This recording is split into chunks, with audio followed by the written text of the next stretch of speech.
of limited excitement, right?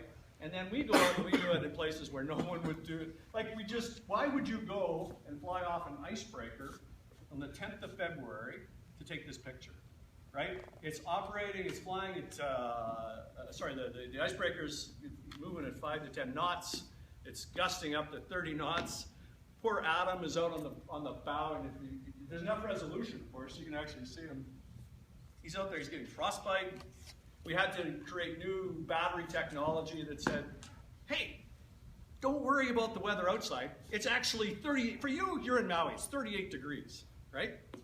So we did all of those things to get that picture, and one of the most challenging things we do. Now we see it. Resume slideshow.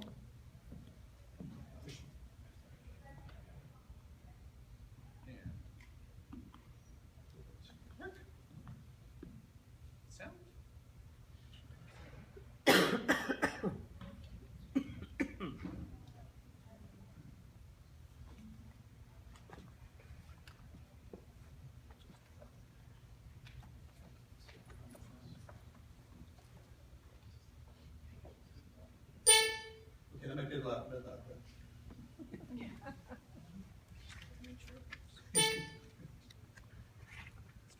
And it's only a minute long, so. Okay, so I push the button.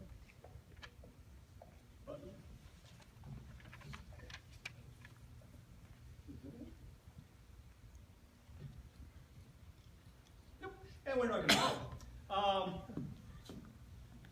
Which is why I always show up to any presentation. I bring my Mac. I throw the IT guys out of the way, and I plug my Mac in, and I just carry on. So everything we do is predicated on this.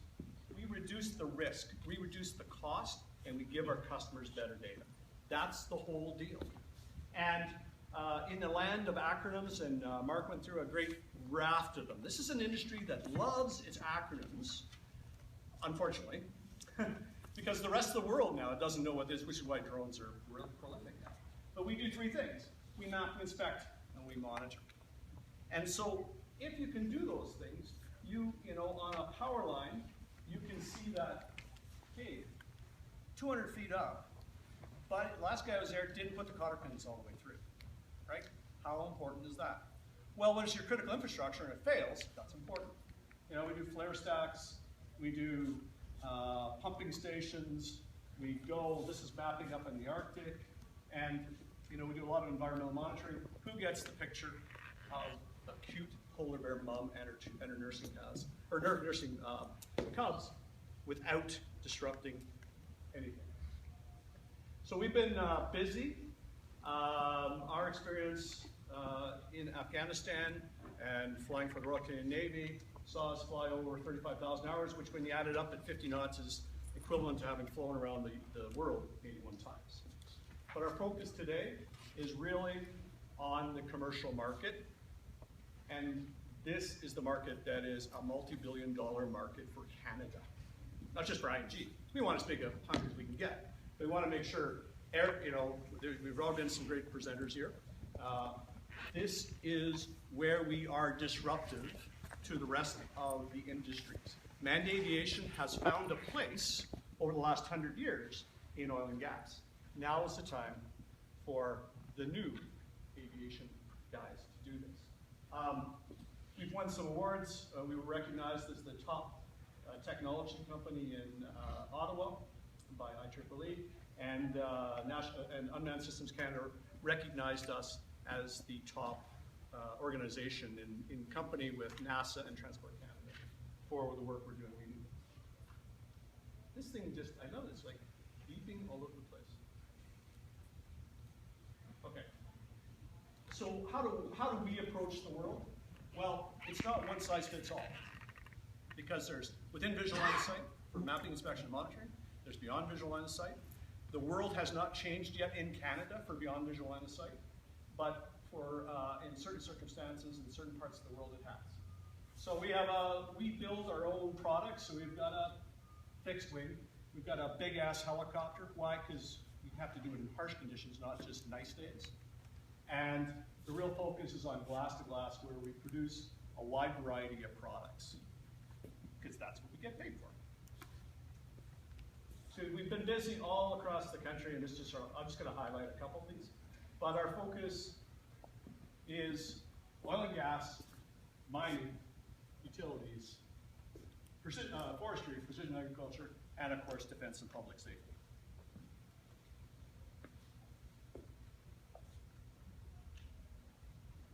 So the ability to go out and see things effectively,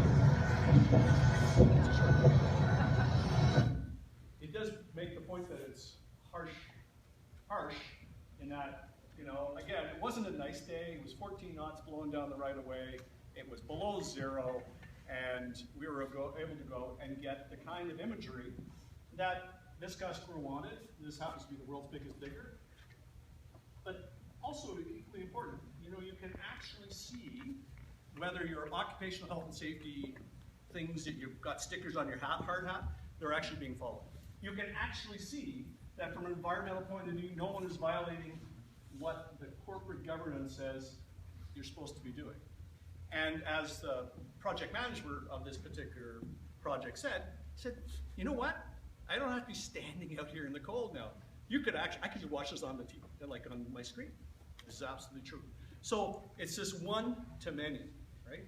We go out, collect the data, and then from the back end, if your key engineer is someplace like Maui on vacation, and he's the only guy who knows it's the third bolt to the left and you give it a quarter twist, we can provide that directly in real time.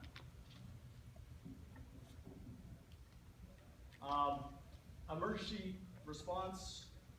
This was work that we did for the Sherbrooke last year. The river rose 27 feet. And so in real time, we were able to go and map that. What's cool about this is you got to, they used it to evacuate over 600 people, but also you know exactly where the water went. So from an urban planning point of view, you have a two-dimensional and three-dimensional data set now.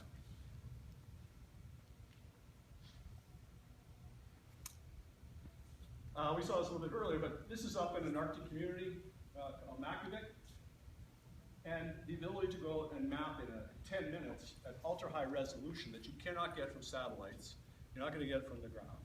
It's very expensive to get there and bring a helicopter in to do this. And we actually ended up producing some bathymetric data as well. Done a lot of work over the last year for Environment Canada, Canadian Wildlife Service. And this ability to get ultra-high resolution imagery is really key to, well, the survival of these guys. Although I am in Alberta, and I've had a number of Albertans tell me that these guys are good eaters. But they are a protected species. So we were able to get to not only do the three-dimensional model, but to enough resolution that you could see the height of the sagebush, which is their foodstuff. So this winter, they had the data they needed to say, oh, we have to go feed them, or we have to do something else. Similarly, you know, as we do things in the world, we discover that the way we did things before doesn't necessarily work. So we went, this is off near Vancouver, Delta and Sunshine Coast, and there's a new paper in Unmanned Systems Journal, which talks to how this works. So it was my postdoc and 3 environmental scientists wrote a paper and said, yeah, basically, A, we could collect the data and didn't bother them. 2, we were kind of doing it wrong. So our way of collecting data was wrong before to count the birds, which is really, really important if we think about Vancouver and how important it is to have good environmental data, because the product that comes from this province goes to there, right? How well we do this has a dramatic impact on whether we move product to the world and make money as a nation. You saw the polar bear before. You know, from a small, this, we did multispectral, we did high resolution, but at the end of the day, the ability to go out and get this cute and cuddly polar bear without getting eaten is really important. You don't get that view. And the other thing is, we're flying off the top of a tundra buggy in 50 kilometer hour gusting right off of the Hudson's Bay in the winter, or sorry, in below zero.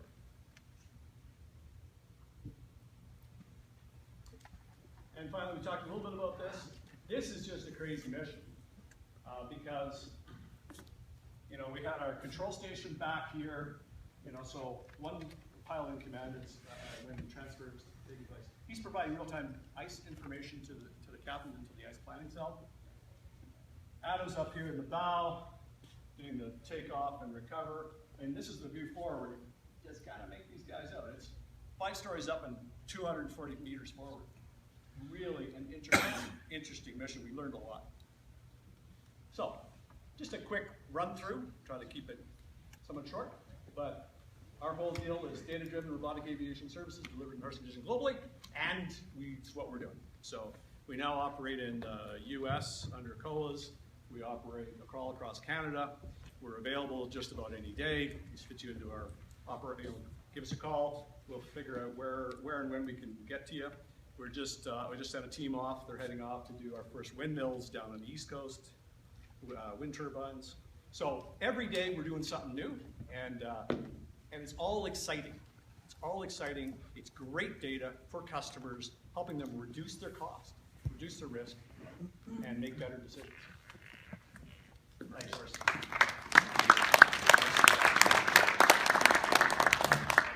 Thanks very much, Ian. And as I mentioned, ING, Robotic Aviation, have been around the unmanned systems industry for many, many years. They're a landmark, and they're certainly a welcome addition to Alberta's industry. So thanks very much, Ian. And I have one thing I'm supposed to say. So, which is we're over again in the Big Four, downstairs 5350. The other thing is we have a partnership with the Ottawa Aviation School, and we're offering what you want in terms of knowledge requirements to work towards that permit, the UAV pilot permit. Next course. Absolutely important. Very good. Thanks very much, Ian. Okay, moving right along.